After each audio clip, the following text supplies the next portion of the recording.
Hello everyone, I am Chinmay Ghudke and today we will be studying about class diagram. So, our today's agenda will be first I will be answering what is class diagram. Second thing will be essential elements of UML class diagram.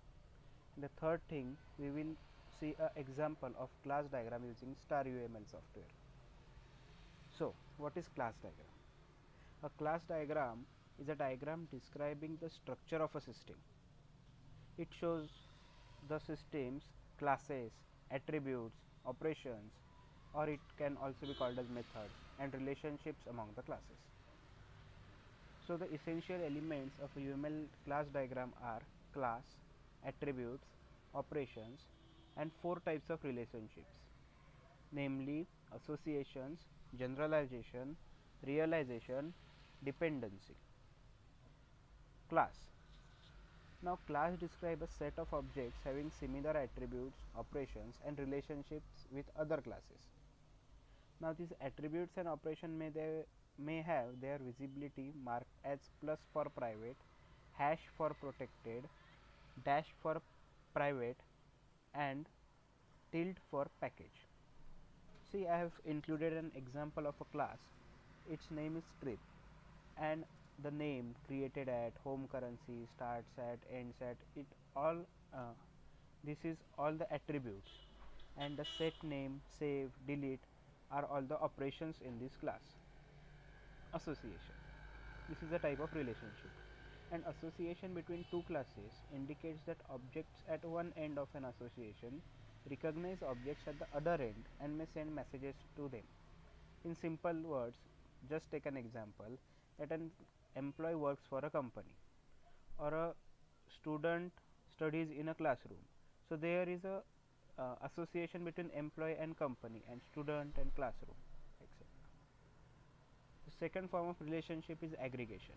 It is a special form of association. It represents weak entity. In aggregation, the child can exist independent of parent.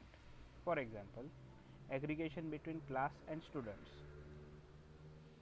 See, the example is the relationship between patient and medical history. Now, the thing you are seeing, that plus 1 and plus star, it is called as multiplicity. It means that one person or one patient can have multiple medical histories. Okay. Then the next point is composition. It is also a form of relationship and it's a strong form of aggregation. It is a strong entity. Here, the child is completely dependent on parents for its existence. For example, composition between car and engine.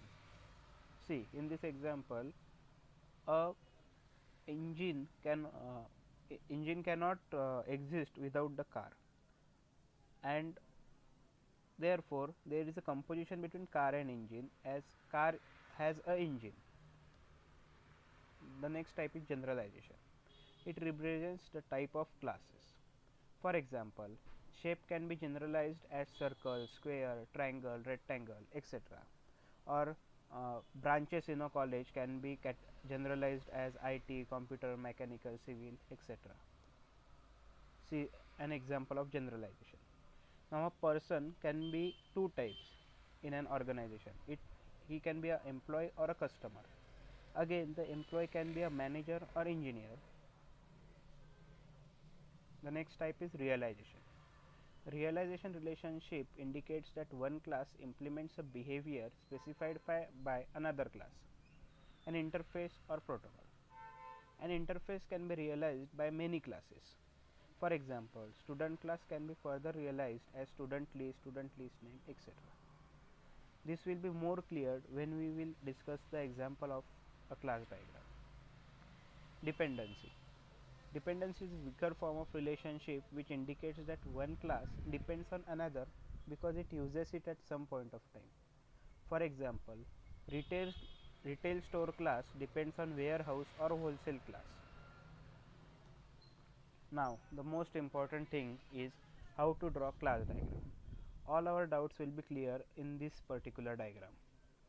So I will just zoom the diagram.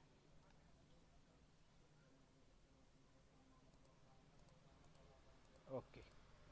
Now here hostel management system is the name of a superclass.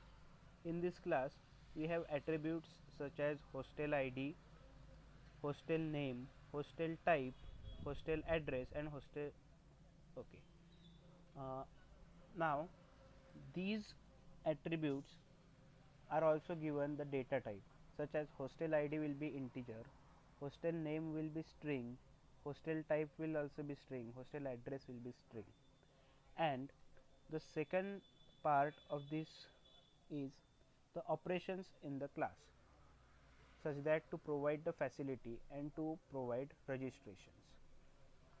Now first thing we do is we draw the superclass. Then we draw all the subclasses to that, suppose hostel management system. The subclasses will be student, admin, rector and accountant. Now again the subclasses will have their own attributes and operations, such as student will have his name, ID, class, branch, admin will have its name and ID, rector will also have name and ID and accountant will also have the same. Now student will perform the operations such as to register to hostel, to pay the fees. Admin will have the responsibility to take registration and to manage the rooms. Rector will have responsibility to take attendance and to guide students, and accountant will perform operations to collect fees. Now as we discussed, first step is the superclass, second step is all the subclasses. Now the third thing is we will there will be association between the subclasses that we have shown here.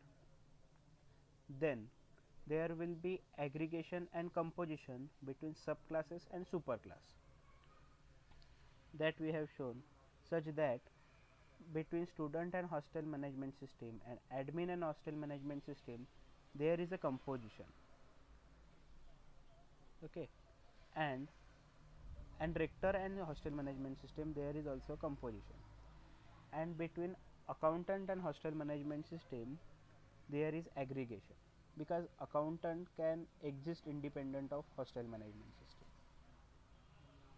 Then the next step will be we will write the multiplicity of this, like one hostel management system can have multiple students, one hostel management system can have only one admin, one hostel management system can have multiple rectors, and one hostel management system can have multiple accountants.